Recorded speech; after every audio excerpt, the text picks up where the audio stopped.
Cuando terminó la Segunda Guerra Mundial, quedó flotando una pregunta aterradora.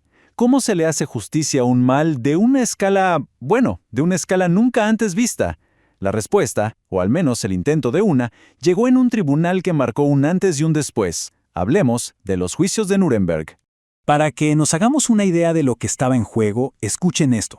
Es del fiscal jefe de Estados Unidos, Robert H. Jackson. Él dijo: nunca debemos olvidar que el registro con el que juzgamos a estos acusados hoy es el registro con el que la historia nos juzgará a nosotros mañana. O sea, sabían perfectamente que lo que pasara en esa sala no era solo para castigar el pasado. No, estaban literalmente escribiendo el futuro de la justicia internacional. Imaginen esa presión. Bien, vamos a ubicarnos un poco en el tiempo y el espacio. La guerra acaba de terminar. Se silencian las armas, pero empieza otra batalla, una legal.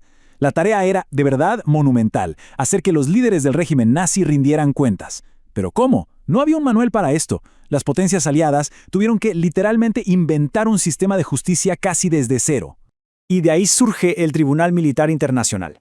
El lugar, Nuremberg, en Alemania. Ojo, una elección muy simbólica porque esa era la ciudad de los grandes desfiles del partido nazi. Esto ocurrió entre noviembre de 1945 y octubre de 1946. Fue un esfuerzo conjunto de los grandes ganadores de la guerra: Estados Unidos, el Reino Unido, Francia y la Unión Soviética. Y el objetivo era uno y muy claro: llevar a juicio a los peces gordos, a la mismísima cúpula del régimen nazi. Pero aquí viene uno de los mayores desafíos. Uno que era puramente legal. ¿Cómo se juzga algo que parece inimaginable? No se podía solo tomar los códigos penales existentes. Las atrocidades cometidas eran de tal magnitud que primero había que ponerles nombre. Había que definirlas legalmente a nivel internacional. Y esto nunca antes se había hecho. Entonces, el tribunal armó 3 categorías principales de cargos. La primera, crímenes contra la paz. Esto es, básicamente, planear e iniciar una guerra de agresión. El ejemplo clarísimo, la invasión de Polonia. La segunda, los crímenes de guerra. O sea, violar las reglas del combate, como ejecutar prisioneros de guerra. Y la tercera, que fue revolucionaria, crímenes contra la humanidad. Aquí es donde entra el asesinato, el exterminio, la esclavización de civiles a gran escala. El Holocausto es, tristemente, el ejemplo perfecto de esto.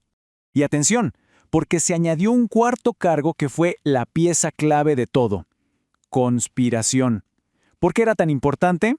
Porque permitía conectar los puntos. Con este cargo, la fiscalía podía demostrar que las acciones de cada acusado no eran hechos aislados, sino que todos eran engranajes de una misma maquinaria criminal. Era la forma de probar que todo formaba parte de un plan coordinado. Bien, ya tenemos el qué, ahora vamos al quién. ¿Quiénes estaban sentados en el banquillo? Porque este juicio hizo algo fundamental. Le puso un rostro, un nombre y un apellido a las decisiones que desataron el horror. Se trataba de analizar la responsabilidad individual. Ya no era el régimen, sino esta persona. Fueron 22 altos mandos nazis sentados ahí, enfrentando al tribunal, y el proceso fue exhaustivo. O sea, estamos hablando de que se escuchó a 240 testigos y se realizaron más de 300,000 declaraciones escritas. Y un dato curioso pero muy importante: aquí se estrenó la interpretación simultánea.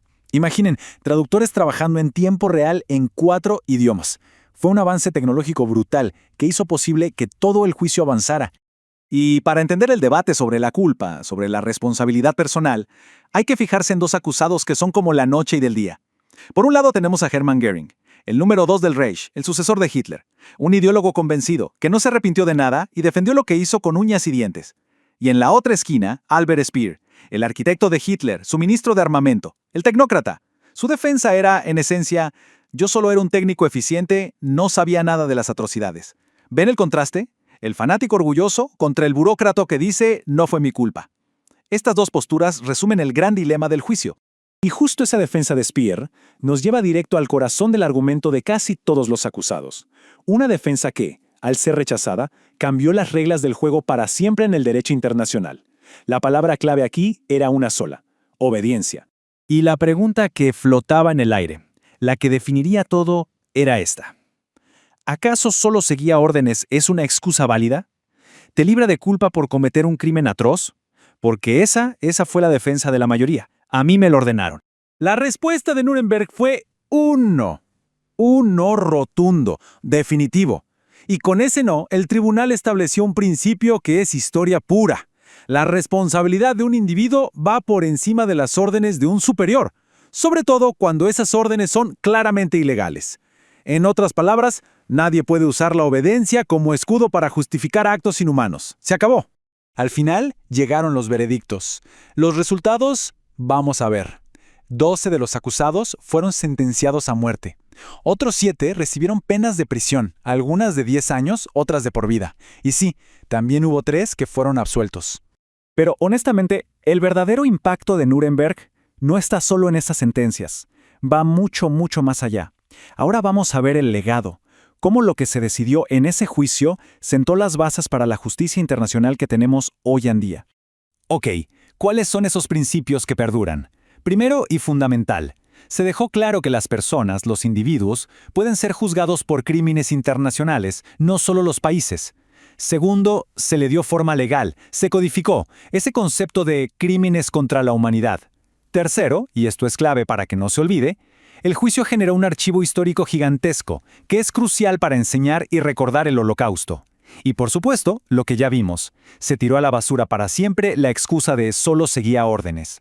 Y se puede trazar una línea directa desde ese momento hasta hoy. Miren, 1945, los juicios de Nuremberg establecen estos principios. Pasan los años y en 1998 se firma el Estatuto de Roma, que crea la Corte Penal Internacional, la CPI. ¿Y a qué se dedica la CPI hoy? Pues a investigar y juzgar exactamente los mismos crímenes: genocidio, crímenes de guerra y crímenes contra la humanidad. El ADN de la CPI viene directamente de Nuremberg. Y con esto cerramos, pero con una reflexión final. Pensemos en el mundo de hoy, que todavía enfrenta conflictos, atrocidades, un mundo donde la justicia a veces parece una idea lejana. En este contexto, ¿son los principios de Nuremberg, eso de la responsabilidad individual, de que la ley está por encima del poder, son más importantes que nunca? Es una pregunta que creo queda en el aire para todos.